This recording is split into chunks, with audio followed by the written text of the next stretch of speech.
पास दे जो जैसे, कहा मुनि ने नहीं मैं देता, जो तू वचन मुझे है देता। महाराज कहते हैं, महात्मा बुद्ध कहने लगे गाली देने वाले को, तूने मुझे गाली दी, मुझे इस बात का अफसोस नहीं कि तूने मुझे गाली दी क्योंकि मैंने ली ही नहीं, लेकिन अफसोस इस बात का हो रहा है कि तेरे पास इस गंदगी के अतिरिक्त कुछ और है ही नहीं। गाली दाता, गाली देने वाला, दाता कौन होता है? जो दे। गाली दाता बोला ऐसे, रहे उस पास दे जो जैसे। आप किसी नए व्यक्ति से मिलते हैं, अच्छे बन के मिलते हैं कि बुरे बन के मिलते हैं? कैसे भी हो, कैसे बन के मिलते हो? क्योंकि फर्स्ट इंप्रेशन, और जो इंसान अपना गलत इंप्रेशन खुद दे रहा है सामने वाले को बुरा बोल के, उस पे आपको तरस आना चाहिए या क्रोध आना चाहिए? बोलो ना जी। वो बेचारा तरस का पात्र है, उसके लिए मांगिए, ईश्वर अल्लाह तेरो नाम सबको सन्मति दे भगवान, भगवान इसे सद्बुद्धि दीजिए। गाली दाता बोला ऐसे, रहे उस पास दे जो जैसे। बुद्ध कहते हैं, कहा मुनि ने नहीं मैं लेता, जो तू वचन मुझे है देता। क्यों नहीं ले रहा? शिक्षा दी, पढ़िएगा। सुन प्यारे सार सुहाना,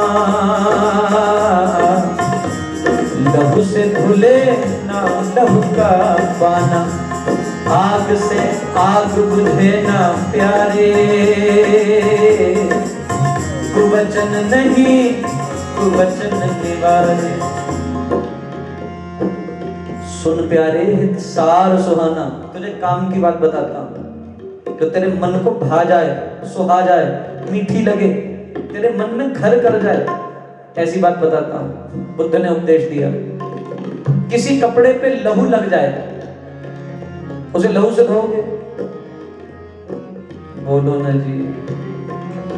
पानी से धब्बा नहीं छूटता, लहू से कहां धुलेगा, छूटेगा?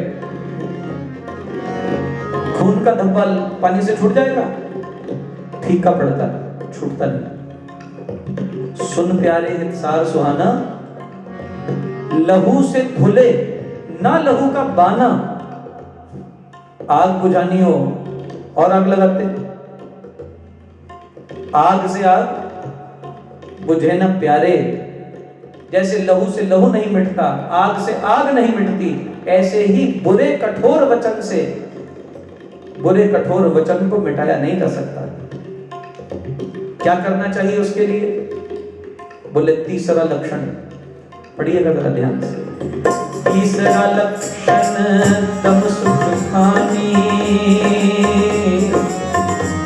बोले मन को वश करवा, शुचि सब भाव भावना में, विमल विचार मलिन मन धोवे। महाराज कहते हैं तीसरा लक्षण, शुद्धता कैसे लाओगे? दम, दम का अर्थ समझते हो? दमन करना, सप्रेस। इंग्लिश में दम का अर्थ होता है सप्रेशन, सप्रेसिंग। कोई चीज उठती है, हम उसे क्या करते हैं? सप्रेस करते हैं, बिठाते हैं, दमन, रोकते हैं। तीसरा लक्षण दम। बोले ये क्या है?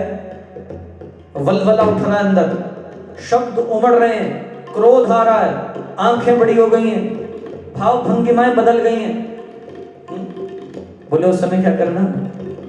दमन करना, दबाना। बोले क्या है? सुख की खान है, सुख खानी। बोले फिर क्या करें? बोलने से पहले बुलवाता कौन है? बोलिए ना जी। बुलवाने वाली सत्ता कौन है? मन है। बोले मन को वश करवानी, मन को काबू में रखो। आपको एक बात कहूं, जो कुछ आपके मन में उठता है वो जैसे का तैसे सामने वाले को आप बोल दो, उसके बाद वो आपकी शक्ल दोबारा जिंदगी में कभी नहीं देखेगा। आजमा के देख लेना। हम बड़े चालाक हैं, जो कुछ मन में उठ रहा होता है ना, उसको कैलकुलेट करते हैं, फिर उसको घुमाते हैं जलेबी की तरफ, खूब घुमाते हैं उसको, और खूब घुमाने के बाद उतना बोलते हैं जिससे सामने वाले को चोट लगे और वो प्रतिकार में फिर कुछ उल्टा बोले। प्रतीक्षा करते हैं उसकी, इंतजार करते हैं उसका। महाराज कहते हैं नहीं नहीं नहीं, ठहरो, दमन करो, जो उठ रहा है ना उसको रोको, वो बोलने लायक नहीं है। बोले मन को वश कर वाणी, शुचि सब भाव भावनाओं में। शुचिता का अर्थ होता है पवित्रता, शुद्ध। अपने भावों को शुद्ध कीजिए। शुचि सब भाव भावनाओं में, जितने भाव उठ रहे हैं, जितनी भीतर भावनाएं हैं, उनको पवित्र बनाइए। और वो पवित्र भावनाएं ही विमल विचार मलिन मन धोवे। वो शुद्ध विचार क्या करते हैं? मन के मैले कपड़े को धो डालते हैं, साबुन की तरह काम करते हैं। महाराज कहते हैं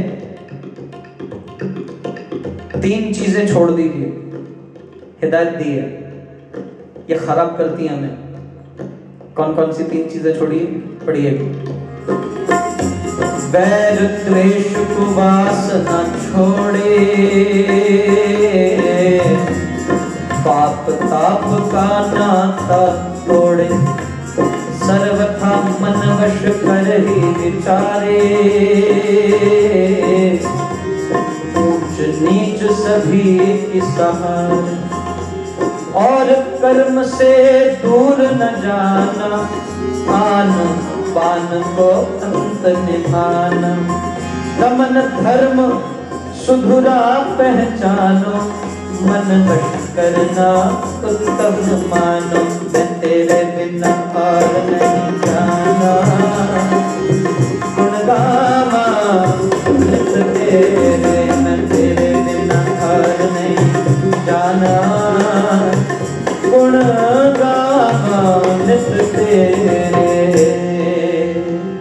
महाराज कहते हैं 3 चीजें छोड़ दीजिए। वैर छोड़िए,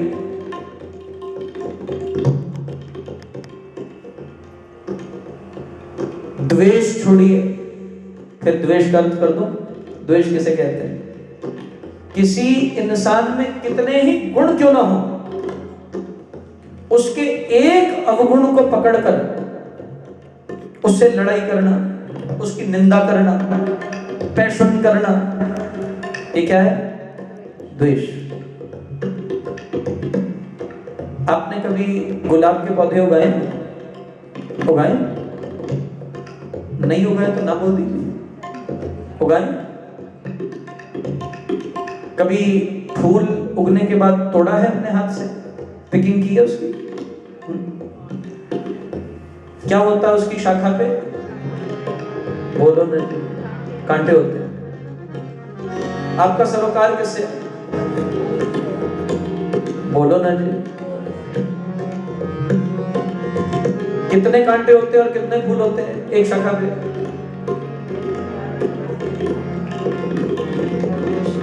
50-100 कांटे होंगे, फूल एक होगा। क्या लेने गए थे? बहुत सियाने आप, बड़ा सही निर्णय आपका। 50 कांटों के अंदर एक फूल चुनने गए थे आप। आपका सरोकार उन कांटों से नहीं था। उन कांटों के बीच अंगुली टिकाकर आपने गुलाब ले लिया, कांटे छोड़ दिए।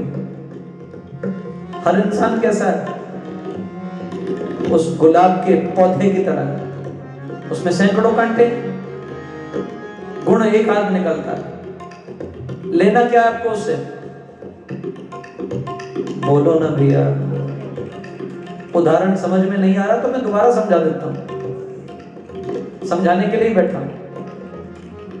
क्या लेने गए थे? फूल। जब किसी इंसान से मिलते हो समझो ये गुलाब का पौधा,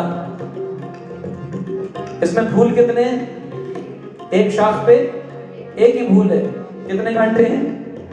उन सारे कांटों को नीचे छोड़ दीजिए महाराज, ऊपर से अंगुली टिकाइए, गुलाब ले लीजिए।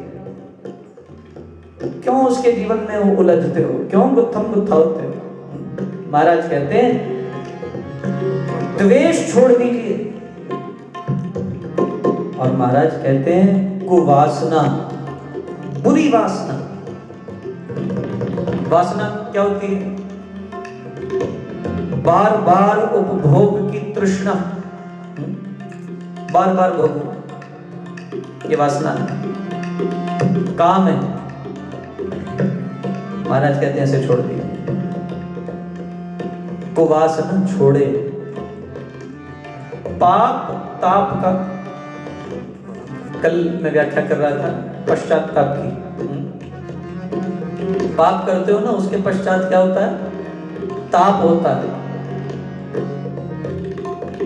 ताप महसूस होता है पाप का। महाराज कहते हैं न पाप करोगे न ताप होगा।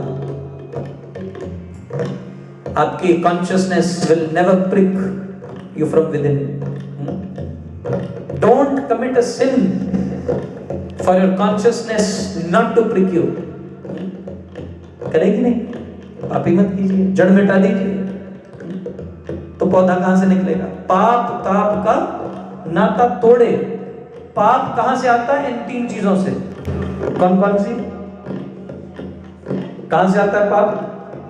वैर से, द्वेष से, कुवासना से, यहां से आया ना। अगर इन तीन को खत्म कर दो,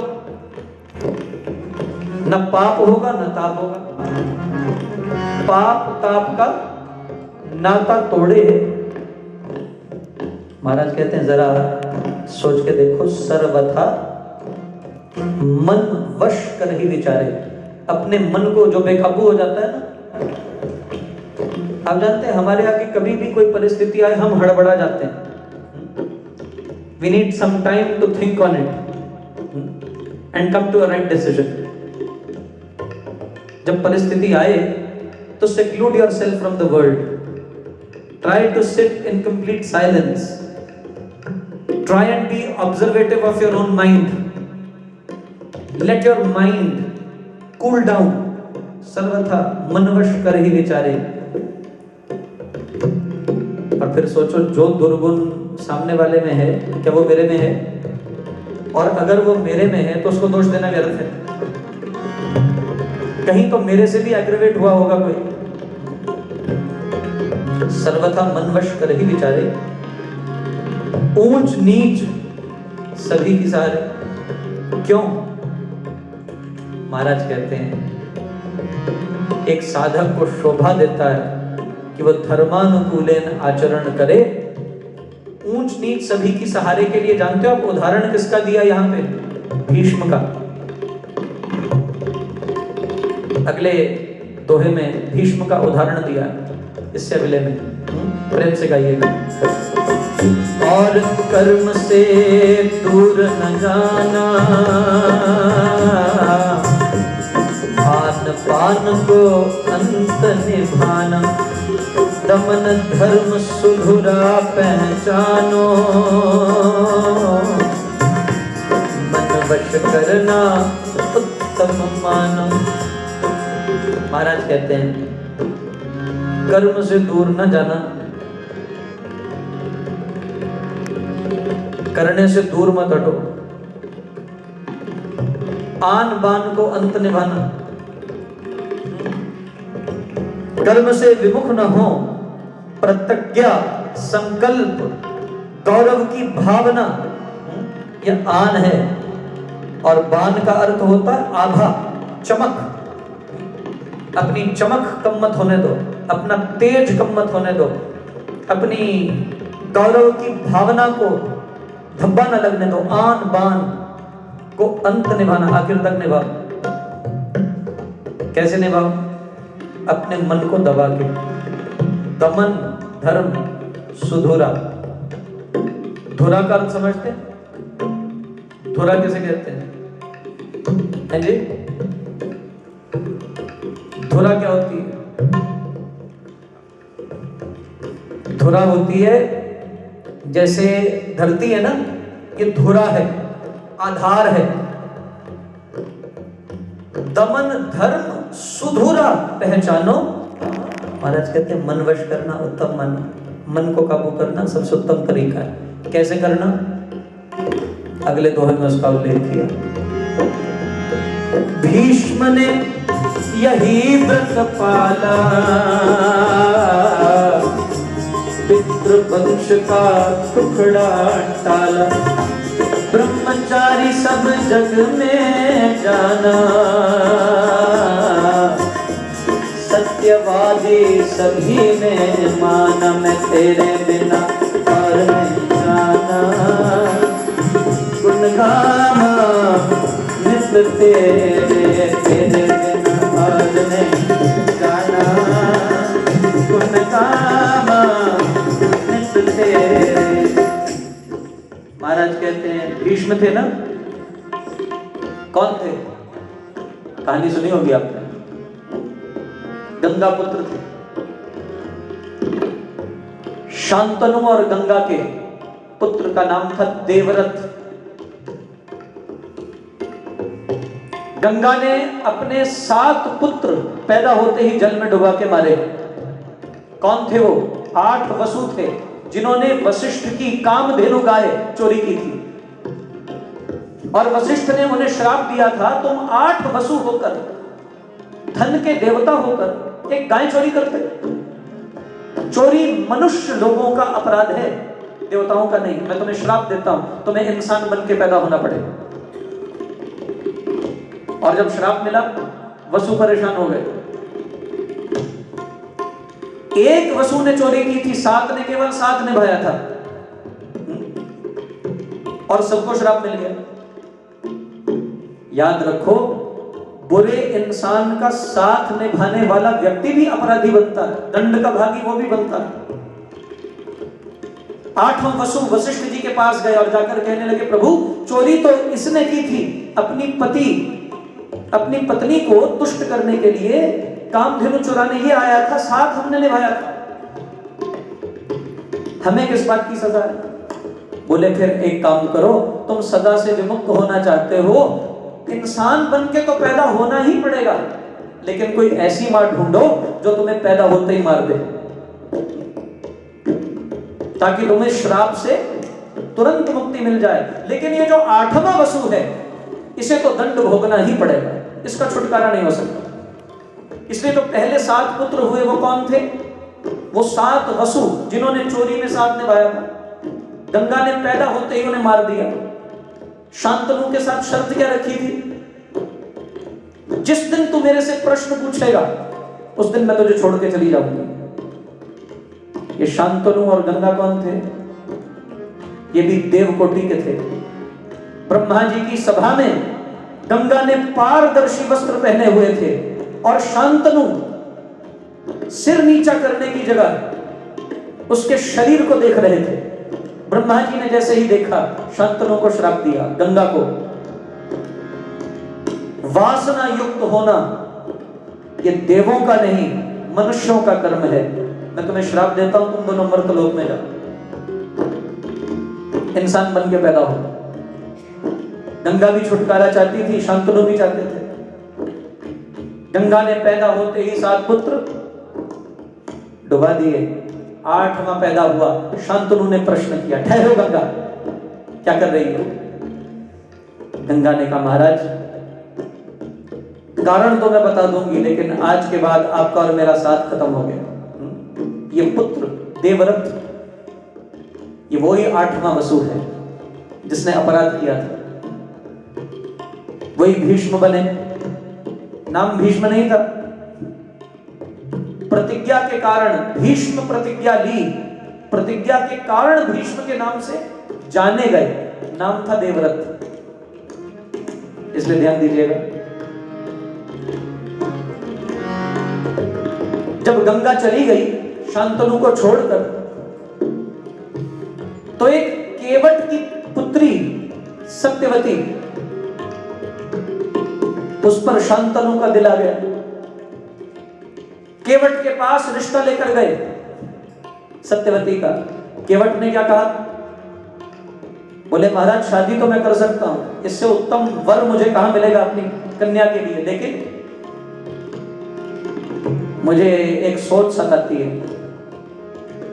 जो आपका पहला पुत्र है देवव्रत, वह आपकी सारी संपदा का उत्तराधिकारी है। मेरी कन्या से उत्पन्न होने वाले बच्चे हमेशा आपके पुत्र के दास बन के रहेंगे, उन्हें गद्दी कभी नहीं मिल सकती। थोड़ी राजनीति समझ लीजिए, उन्हें गद्दी कैसे मिलेगी? क्योंकि उन्हें गद्दी नहीं मिल सकती, इसलिए मैं अपनी कन्या का हाथ आपके हाथ में नहीं रख सकता। बड़े परेशान रहने लगे शांतनु, चेहरे पे उदासी आ गई। देवव्रत देखा करते, पिता से पूछते महाराज बात क्या है? पिता ने कभी बात नहीं बताई, लेकिन सेनापति ने खुलासा कर दिया। बोले महाराज ये आपके कारण उदास रहते हैं। देवव्रत ने कहा मेरे कारण? मेरा पिता उदास रहता है, क्यों?